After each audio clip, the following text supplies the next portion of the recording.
Serangan Israel terlihat presisi, cepat, dan terkoordinasi, menghantam jantung militer Iran dari segala arah.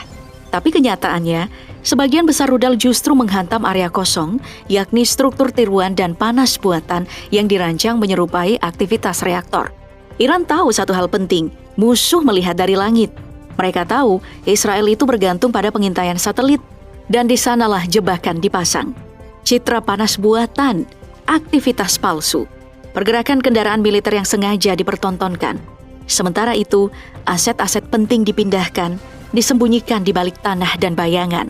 Hasilnya, rudal-rudal Israel membakar panggung yang memang dirancang untuk terbakar. Dalam perang ini, Iran bukan cuma bertahan, mereka mengarahkan serangan musuh ke arah yang salah.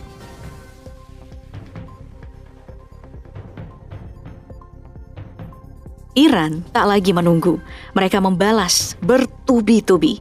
Operasi ini dinamai Janji Sejati 3. Sebuah pesan terselubung bahwa serangan mereka bukan reaksi emosional, tapi janji yang kini telah ditepati. Target utama, Kiryat, sebuah kompleks yang disebut sebagai Pentagonnya Israel. Kiryat ini bukan sekadar gedung, ia adalah otak, saraf, dan nadi operasi militer Israel. Tapi Iran tidak berhenti di situ. Serangan juga diluncurkan ke Tel Aviv dan Haifa. Gedung konsulat Amerika Serikat ikut rusak, dan pesan politiknya sangat jelas, tak ada sekutu yang benar-benar aman. Haifa sendiri bukan kota sembarangan. Di sanalah pelabuhan militer utama Israel berada. Gudang amunisi, instalasi rudal, dan jalur suplai logistik strategis, semuanya bertumpu di kota ini. Menghantam Haifa berarti mengguncang jantung pasokan militer Israel dari dalam. Dan satu klaim Iran langsung menggemparkan, mereka mengaku telah berhasil menyerang kantor Mossad. Mossad bukan badan intelijen biasa. Mereka ini adalah tulang operasi rahasia Israel di luar negeri, dari pembunuhan ilmuwan Iran, sabotase fasilitas nuklir, hingga infiltrasi sistem pemerintahan musuh. Jika serangan itu benar-benar berhasil, maka ini bukan hanya serangan fisik, ini serangan terhadap jaringan syaraf intelijen Israel.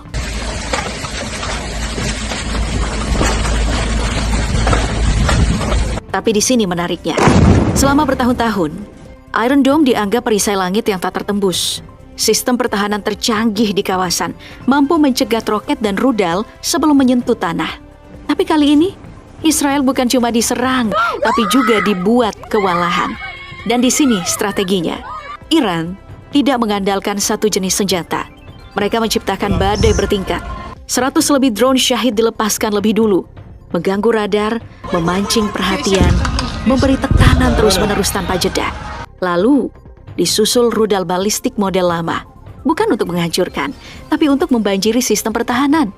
Untuk membuat si Iron Dome ini sibuk memilih mana yang harus dijatuhkan lebih dulu dan mana yang bisa dilewatkan. Dan ketika baterai Iron Dome mulai kelelahan, mulai panas, rudal hypersonic Fatah pun diluncurkan. Cepat, presisi, sulit dideteksi, lebih sulit dihentikan. Serangan berlapis ini bukan cuma kuat, tapi cerdas. Karena semua dirancang untuk satu tujuan, membuat Iron Dome kehabisan nafas. Hasilnya sangat mencengangkan. Tingkat intersepsi turun drastis dari 90% menjadi hanya 10% hingga 15%. Dalam beberapa lama, teknologi kebanggaan Israel terbukti tidak kebal. Karena dalam peperangan modern bukan hanya senjata yang menentukan, tapi juga cara menyerangnya.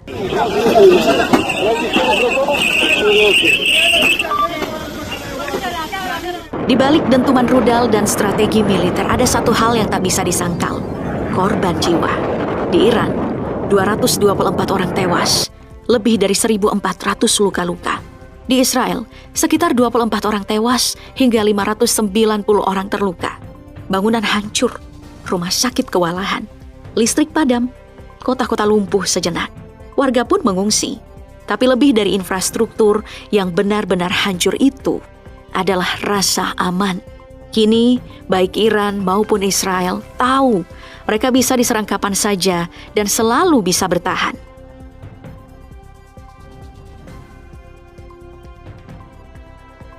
Peluru mungkin jatuh di Timur Tengah, tapi getarannya menjalar ke seluruh dunia. Harga minyak melonjak tajam, pasar energi bergejolak, ketakutan akan kelangkaan dan embargo mulai menghantui negara-negara pengimpor. Maskapai internasional menghentikan atau mengalihkan rute mereka. Karena jalur udara Timur Tengah berubah jadi zona berbahaya. Bandara ditutup, kargo tertahan, rantai logistik global kembali terganggu, seperti mimpi buruk lama yang berulang.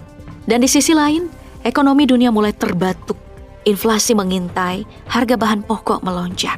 Negara-negara berkembang kembali dalam posisi paling rentan. Ini bukan cuma konflik dua negara. Ini batu kecil yang dilempar ke danau yang tenang dan riaknya mengguncang seluruh permukaan. Perang di Israel dan Iran kini bukan hanya urusan mereka. Ini adalah krisis yang sedang mengetuk pintu kita semua.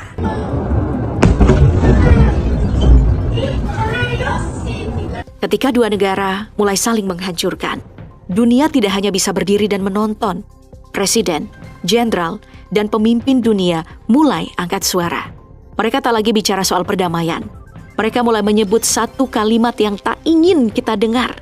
Awal dari Perang Dunia Ketiga.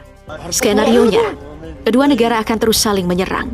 Sistem pertahanan Israel seperti Iron Dome, Arrow 3 dan THAAD mulai kelelahan. Serangan bertubi-tubi menekan sensor. Intersepsi menurun. Stok peluncur bisa habis.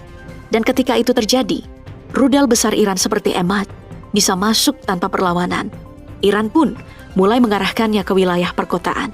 Alasannya jelas, mereka mengklaim Israel lebih dulu menyerang warga sipil. Maka pembalasan pun tidak bisa lagi dibatasi medan perang. Tapi, jika drone dan senjata strategis Iran mulai dihancurkan, mereka harus melepas penjagaan pangkalan, membuka celah bagi Israel untuk menyerang lebih dalam. Dan jika situasi ini terus berkembang, hanya tinggal menunggu waktu sampai Amerika Serikat turun tangan. Dunia kini berada di ujung tanduk. Satu langkah salah bisa memicu api yang tak bisa dipadamkan.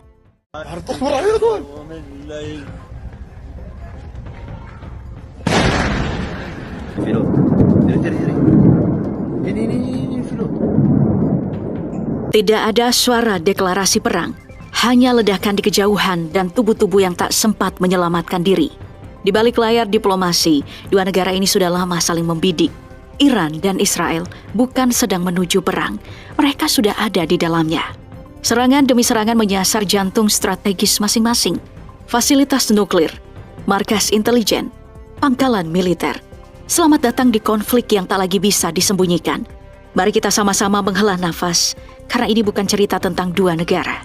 Ini tentang bagaimana dunia diam-diam menahan nafas. Karena tahu, satu kesalahan kecil saja, dan semuanya bisa terbakar.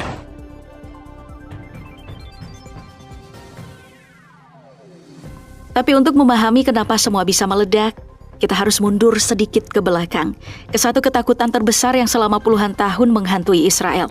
Bukan soal pasukan, bukan soal roket, tapi soal nuklir. Dan disinilah segalanya dimulai.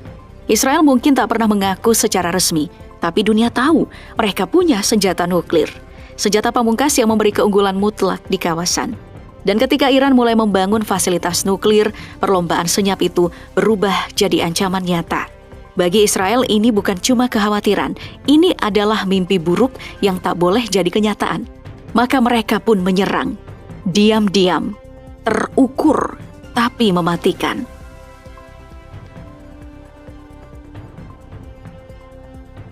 Banyak yang menyebut ini serangan mendadak, tiba-tiba, brutal, mengejutkan. Tapi kenyataannya tak ada yang benar-benar mendadak dalam dunia intelijen. Bertahun-tahun sebelum rudal diluncurkan dan sirene meraung, Mossad sudah bergerak. Diam-diam, dalam senyap, di jantung wilayah Iran, mereka membangun fasilitas drone rahasia. Lokasi tersembunyi, sistemnya senyap, dan pilot bayangan. Fasilitas ini bukan cuma untuk memata-matai, tapi untuk menyerang. Dan pada hari itu, mereka diaktifkan secara bersamaan. Bersama lebih dari 200 pesawat Israel yang menyasar titik-titik strategis. Semua diarahkan pada satu tujuan, mematahkan sistem pertahanan udara Iran secepat mungkin, sedalam mungkin. Dan inilah seni perang modern, tak terlihat, tak terdengar, tapi mematikan.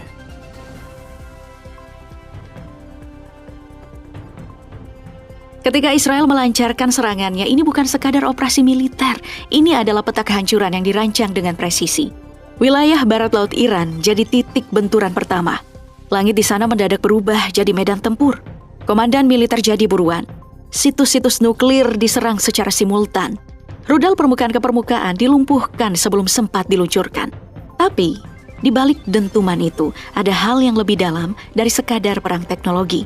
Target serangan kali ini bukan cuma tank dan radar, tapi juga otak-otak di balik program nuklir Iran. Para ilmuwan yang bekerja untuk IRGC. Mereka yang selama ini bekerja di balik pintu baja, kini jadi nama di daftar sasaran. Beberapa bahkan tewas saat tengah melakukan riset. Laboratorium yang selama ini jadi ruang sunyi berubah jadi abu. Dan serangan ini menembus lebih dalam lagi ke tempat yang tidak terduga. Stasiun televisi Iran pun ikut terdampak. 3 karyawan tewas di tengah kekacauan dan seorang presenter nyaris jadi korban. Kamera masih menyala, mikrofon masih merekam. Tapi dunia seolah membisu.